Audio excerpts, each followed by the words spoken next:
Hi guys, this is Androidpipe.com and I'm here with a game called Xenowerk. I'm playing it on the ASUS ZenFone Zoom and the game is available for free in the Play Store.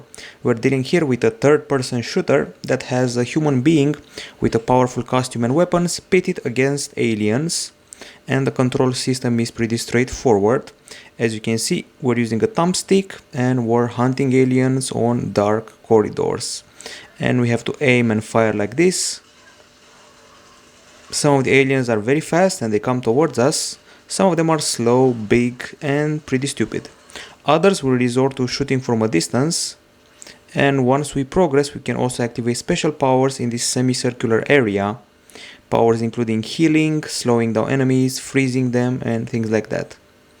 The levels are pretty complex, especially those from later in the game. But luckily we have a map that should show us the way to go. Here is one of the big bad guys behind that wall. Each level has about 3 objectives. Basically you should kill all the enemies, find the main objective, which is probably destroying a generator, finding a computer, getting some intel and other things like that. As you can see here, there's a meter above my weapon, so it has a cooldown period. If it gets overheated, you're left with nothing, so I can also switch weapons. And the bad guy just got killed, but he has some splash damage. Your weapons will also get upgraded once you use them often. I am wielding a shotgun right now, which is the secondary weapon, while the first weapon, the main one, is the machine gun. And I just used the healing power. Let's get back to the original weapon. I have to say that the graphics are quite good, especially for a game that's free and it's been available for a while, probably 1.5 years or so. I like the fact that we get many destructible objects here. You can destroy, let's see, tables, water coolers, computers. You also have explosive items like some oxygen canisters here and there. It's very easy to get lost in the later levels because, as I said before, they're quite big and pretty complicated. Lots of corridors and the camera angles are certainly not much help. Okay, we're wandering here. Feels pretty creepy. There are also radiation areas, so you have to stay away. Otherwise, you'll get a ton of damage simply by being in the same region. Big bad guy coming, so we have to run. Do some more shooting. Lure him here, and in case you don't like the camera angle, you can press this button. Okay, so let's see what that guy is doing. He's toast, he blew up, got some pickups.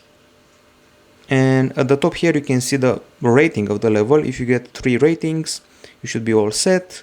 This is the main objective, everything is completed. Now I have to find the exit. Now let me just search for the map. Here's the map. And this is probably the exit point. Seems pretty straightforward. Take a right and we're done. Let's change the camera again. I wish we could have had this feature on the older console games that are known to have problems. Remember the Xbox One? Well, those shooters had many problems with camera angles. Okay, so if I'm correct, the exit should be around here somewhere. And nope. Guess we took a wrong turn, so we have to get back and get moving. Although there's something on the map here which seems pretty interesting, so maybe let's proceed.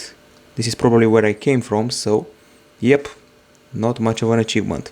Time to go back and find the exit area. Very easy to get lost even with the map right straight ahead of you.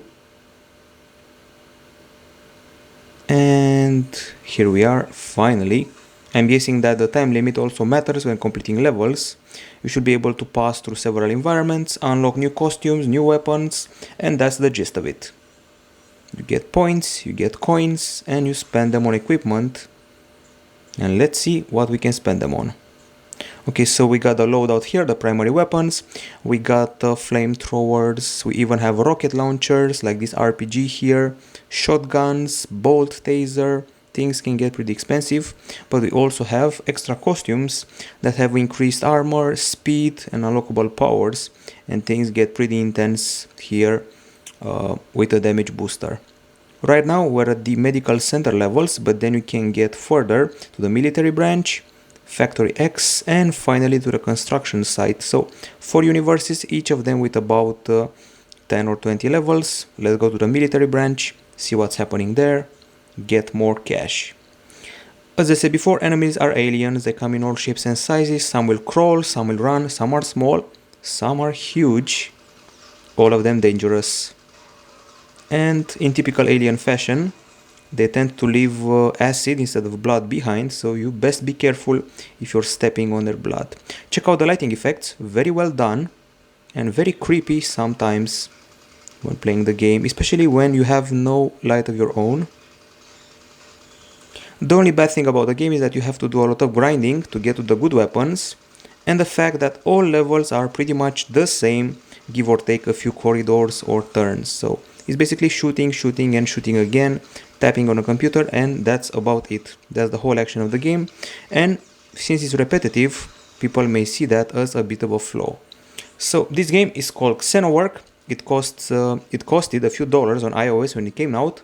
It's available for free on Android, and I just played it on the ASUS ZenFone Zoom.